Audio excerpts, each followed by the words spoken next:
Hello, my name is Chinu Subudi. This video is to explain and demonstrate part 2 of the smart home gesture control application. Now let me start by walking you through the project structure. Now if you can see to the left side of the screen, we have the project structure. So it contains 4 subfolders and a couple of source code files. The first subfolder is the extracted frames for test data. So this basically would contain the frames that are extracted from the test videos. The next subfolder is the extracted frames for training data. Again, this would contain extracted frames from the training videos. Next, we have the test folder, which contains the test videos. So these are the test videos. Next, we have the train data, which contains the training data videos. Now the training videos have been taken from part 1 of the project. Next we have the CNN model. So it's a trained CNN model which is trained to classify hand gestures. Next we have the CSV generator. So this has a simple method which creates and writes a CSV file. So it takes two parameters. One is the file name, which is the name of the CSV file to be written, and then it takes the raw data. So the raw data is the data that is to be written to the CSV file. It opens the CSV file for writing, writes the raw data, and then closes the file. Next, we have the frame extractor. So the frame extractor again defines one method which is used to extract frames from a given video. So it basically extracts the middle frame from the given video. So it takes three parameters again. So the first is the video path, the video.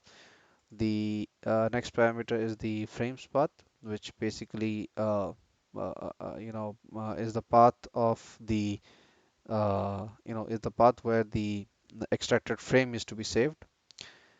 And the third parameter is the count parameter. Now, the count parameter is basically used to incrementally name the individual frames.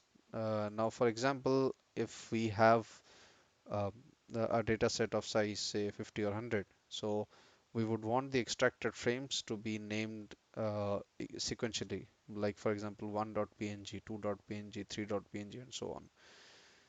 So the way we use this function is we pass incremental values for the count parameter. Yeah. Now the next file, this is one of the most important files. So the next file is the hand shape feature extractor. Now this is singleton class.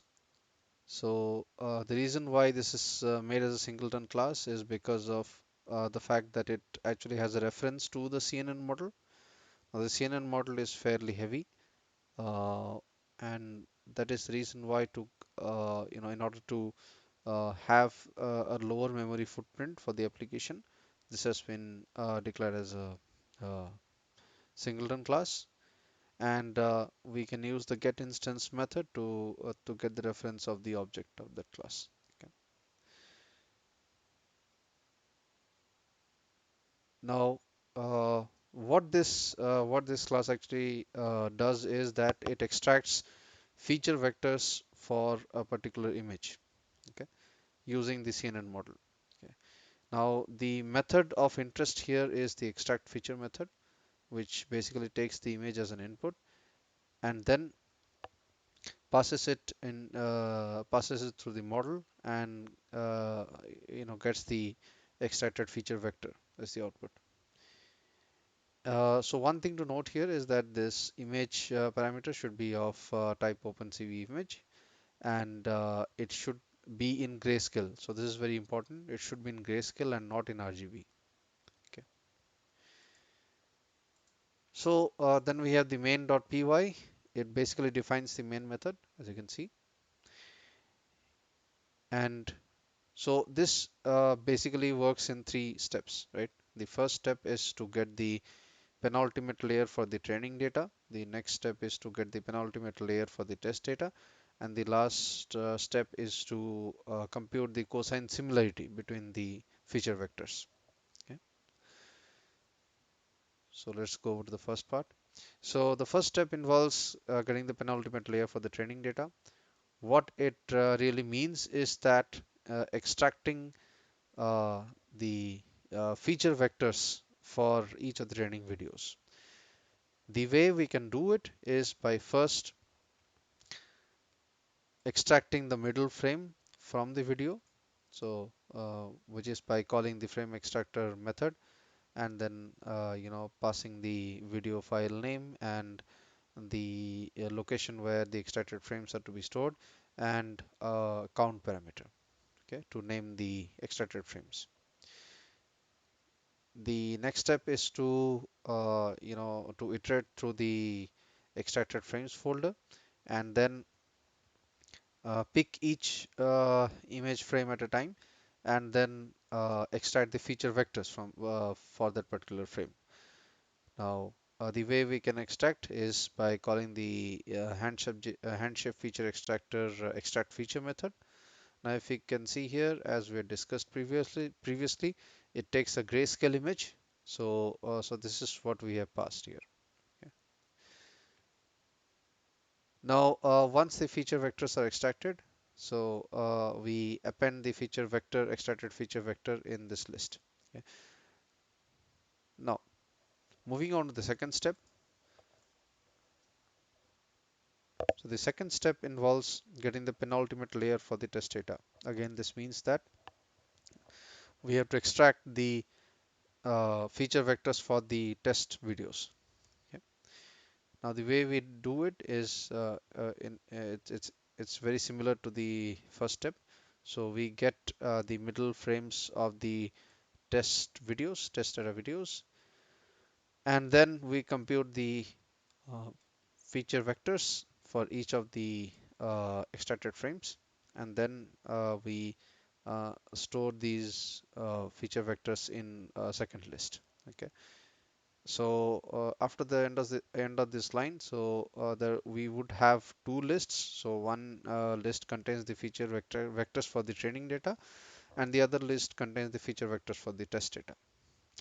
Now the third step is to basically use cosine similarity to match feature vectors in both the lists.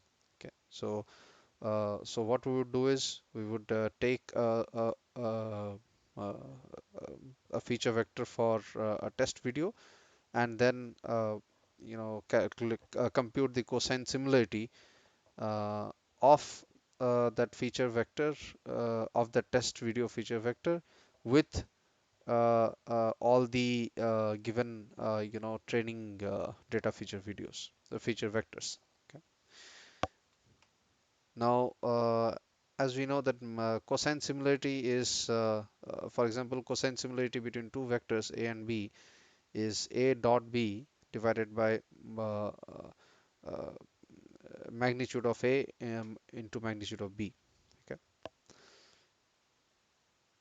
So so once we compute the cosine similarity, we basically compute the max cosine similarity. Now let's take for example, we pick a feature vector for a particular test video. Now this feature vector is to be compared with all the feature vectors in the training. I mean, in the list of feature vectors for the training data. Okay. Now, and whichever has the maximum cosine similarity, so that is the one that is actually a match. Okay. Now, now if you can see here at the end on line number 103, so this is where we would have got the maximum cosine similarity. Now we have a list called cosine similarities. It basically contains the It is a list of all the maximum cosine similarities. Okay. Now, so this is basically, used to actually determine the output label of the classification. Okay. Now, the way we actually compute the classification or the classified label is by taking is by doing a division between the index of the of the max cosine similarity, okay, and then dividing it by the total number of training data. So this max index is basically the index of the feature vector in the training data list, which has the maximum cosine similarity with a given test feature vector. Okay. Now we divide this by the number of iterations for training data. So in this case, this is 3. Okay. So the reason why we are doing this operation, I mean, by dividing by 3 and then taking a ceiling of that result, is uh, because the labels actually range from 1 to 17, but our training data size is actually 51. Okay. So so then we use that output to basically store it in the CSV file, and depending on whether the test index and the matching training index, if they're equal, then that actually is registered as a match. Okay. And then finally the results are actually saved into the results.csv file, the output labels. Okay.